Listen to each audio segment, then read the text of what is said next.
महाभारत के बारे में जानने की जिज्ञासा हर किसी की होती है।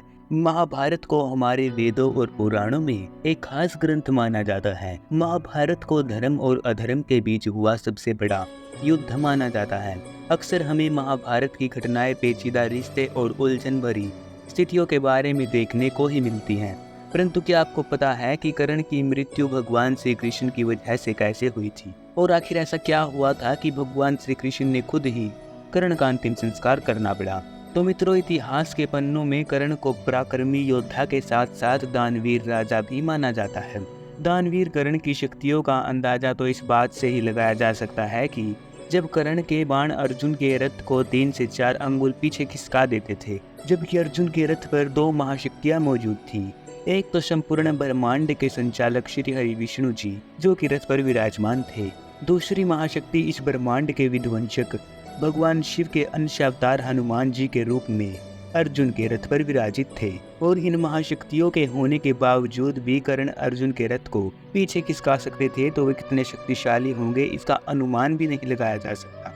कर्ण के दान के किस्से भी बहुत ही मशहूर हैं। कहा जाता है कि जो कोई भी कर्ण के पास जाकर कुछ भी मांगता था, वो कैसे न कैसे उनकी इच्छा जरूर पूरी करता था। एक बार श्री कृष्ण खुद एक ब्राह्मण का भेष धारण करके कर्ण के पास पहुंच जाते हैं। उन्होंने कर्ण से कुछ सोना मांगा। कर्ण ने कहा कि अभी तो उनके पास कोई सोने की वस्तु भी नहीं है जो कि वे ब्राह्मण को दे सके। तब कर्ण ने स्वयं ही अपना दांत तोड़कर ब्राह्मण रूपी श्री कृष्ण को सौंप दिया। भगवान श्री कृष्ण कर्ण के स्वभाव व उनके दानवीर रूप को देखकर कर्ण से बेहद प्रसन्न हुए और श्री कृष्ण अपने असली स्वरूप में आ जाते हैं और कर्ण से प्रसन्न होकर उसे वरदान मांगने को कहते हैं।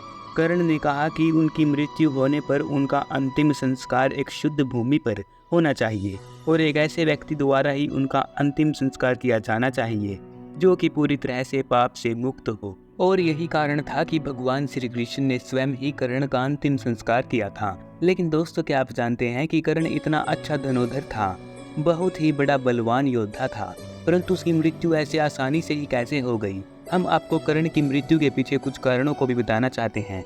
सबसे बड़ा कर्ण की मृत्यु का कारण बना भयानक श्राप। जी हाँ मित्रों, दरअसल एक बार कर्ण द्वारा गलती से एक गाय का बछड़ा मारा जाता है। जैसे ही बछड़े के मालिक, जो कि एक साधु तपस्वी थे, उन्हें इस खबर का पता चला तो उन्होंने कर्ण को श्राप दे दिया।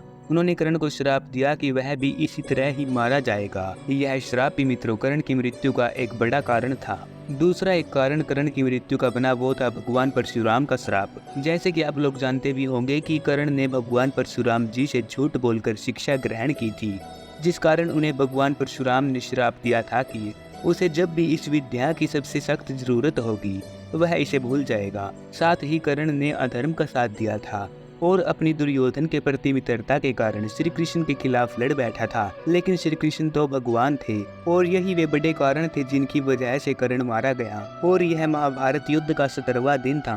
कर्ण के रथ का पहिया जमीन में धंस गया था। तभी अर्जुन ने अपना दिव्यास्त्र निकाला और कर्ण पर वार कर दिया। जैसा साधु ने श्राप दिया था और भगवान परशुराम जी ने श्राप दिया था, उसी तरह कर्ण की मृत्यु हो गई। कर्ण के पास देवताओं के द्वारा दिया गया एक ऐसा अस्त्र भी था जिसका कोई भी मुकाबला नहीं कर सकता था। ये दिव्यास्त्र कर्ण ने अर्जुन के लिए बचा कर रखे थे।